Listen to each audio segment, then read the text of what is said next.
14-15 yoshli bola, bittasi shu 17-18 yoshli bola.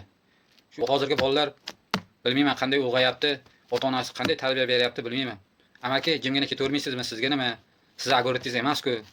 O'zingiz bir paqir suv quyganmisiz? Menga o'zim aytgan gaplarimni o'zimga qaytaryapti-da. Nima qilishga hayronsan. Sal turtqalay desak, akasi keladi, dadasi keladi, ishing bo'lmasin deydi, boshqa narsa deydi, janjalga aylanib ketadi. Ko'chada o'tib ketayotgandim, qo'shnimizda agroritidagi daraxt ustiga ikkita bola chiqyapti. Ko'rib qoldim. Nima qilyapsizlar? Tushinglar bolalar. Daraxtni ham sindiribsizlar. Hali pishmagan o'rik.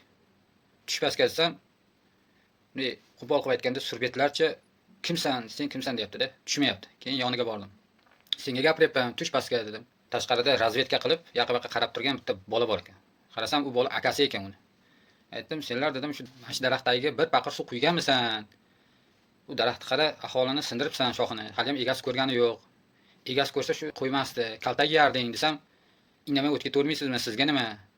Gapimga javob tayyor. Bitta daraxt ekib, shu meva soldirish darajasiga keltirishgacha qancha yillar vaqt o'tadi-da.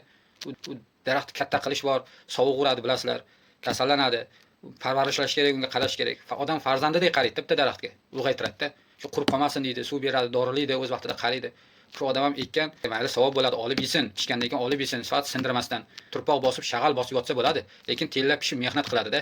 Shu bitta daraxt ekadimi, ikkita daraxt ekadimi, shu hosilini olib yey, shu pishgandan keyin qo'shnilarga ulashay, nevaralarim yesin, oilam yesin deb ekkanda. Kichkinaligimizda bobom bilan ko'p yurardim. Bobom rahmatli aytardilar. Birovni bog'idan yoki agorotiga kirib bir mevasini uzib yemoqchi bo'lsang, bir og'iz so'rab yegin derdilar-da. Hozir indamay kirib, yeb, qayirib sindirib ketishadi. Sizlardan iltimos, befarq bo'lmaylik, farzandlarimizga e'tiborli bo'laylik. Hozir men qilgan ish to'g'rimi yoki yo'qmi? O'zlaringning fikrlaringni kommentariyaga yozib ketinglar.